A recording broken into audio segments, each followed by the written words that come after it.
जय भीम, नमो बुद्धाय।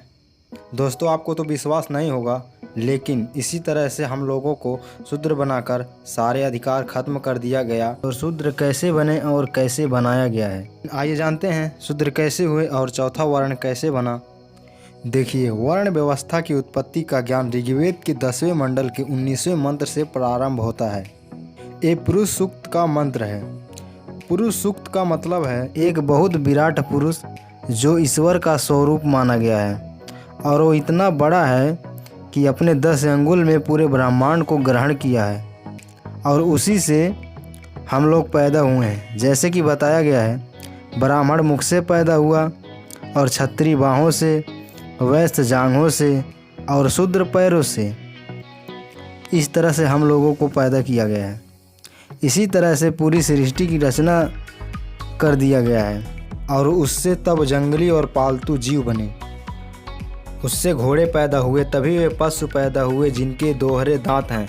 उससे गाय, बकरियां, भेड़ उत्पन्न हुई, और वायु सांस से उत्पन्न हुआ। उसकी मस्तक से आकाश, पांव से पृथ्वी बनी, कानों से चारों दिशाएं बने। इसी प्रकार सारा ब्रह्मांड बना। और ये सब ऋग्वेद में लिखा गया है। ब्राह्मण, क्षत्रिय, वैश्य सबसे ऊंचा है और शूद्र सबसे नीचे में आता है। इस तरह से बना के हम लोगों पर इतना शोषण किया गया कि हम लोग इसे बयान नहीं कर सकते। दोस्तों, इसके बाद मंत्रों में कहा गया कि शूद्र का कोई उपनयन अधिकार नहीं है। आइए जानते हैं उपनयन का मतलब क्या होता है और उपनयन कैसे कराया जाता है। एक लड़का एक प्रकार की घास लेकर गुरु के पास आता है और प्रार्थना करता है कि मैं ब्रह्मचारी बनना चाहता हूँ, और गुरु उसे स्वीकार करते हैं। बालक का सिर मुड़ा हुआ हो और नवीन वस्त्र अथवा चर्म धारण किए हो। यदि ब्राह्मण हो तो मृग चर्म, यदि क्षत्रिय हो तो रूरु चर्म। मृग का मतलब हिरण होता है, और रूरु चर्म का मतलब वही एक काली हिरण होती है। और यदि वैश्य हो तो बकरे का चर्म। यदि वस्त्र धारण किए हो तो रंगीन वस्त्र होने चाहिए। ब्राह्मण के लिए केसरिया, क्षत्रिय के लिए लाल और वैश्य के लिए पीला। गुरु घी का हवन करे और अग्नि के सामने पूरे मुख करके बैठे। बालक गुरु के सामने पश्चिम ओर मुख करके बैठे। गुरु अपनी अंजलि में पानी भरे और ऋग्वेद का मंत्र पढ़कर बालक के हाथ में पानी डाल दे। गुरु गायत्री मंत्र पढ़ के और कहता है कि ये तेरा ब्रह्मचारी है, इसकी रक्षा कर। और बालक सूर्य की तरफ देखकर प्रणाम करे।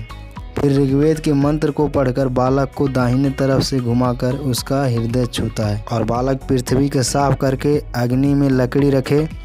लकड़ी रखकर अग्नि को छूकर बालक अपना मुख 3 बार छूता है और कहता है कि मैं तेज से अभिषेकित होता हूँ। अग्नि मुझे तेज बुद्धि और वंश दे।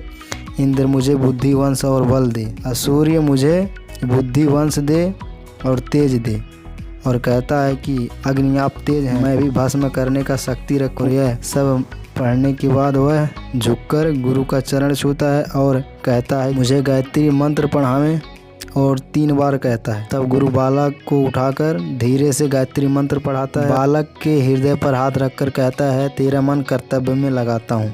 और कहता है तुम्हारा दिमाग मेरे जैसा हो, तुम मेरी आज्ञा का अनुसरण करो। उसकी कमर को बांधकर और दंड देकर बालक को ब्रह्मचारी कर्म बताते हुए कहता है तुम ब्रह्मचारी हो, पानी पियो, सेवा करो, दिन में मत सो, गुरु पर विश्वास करके वेद पढ़ो, और सुबह शाम भिक्षा मांगकर लाकर गुरु को दो। यही है उपनयन। और जिनको उपनयन का अधिकार नहीं है वे सब शूद्र हैं। और अगर बाबा साहब की मिशन को आगे ले जाना चाहते हैं और बाबा साहब से रिलेटेड वीडियो देखना चाहते हैं तो चैनल को सब्सक्राइब करें और बेल आइकन को दबा दें। और वीडियो अच्छा लगे तो लाइक करें, कमेंट करें।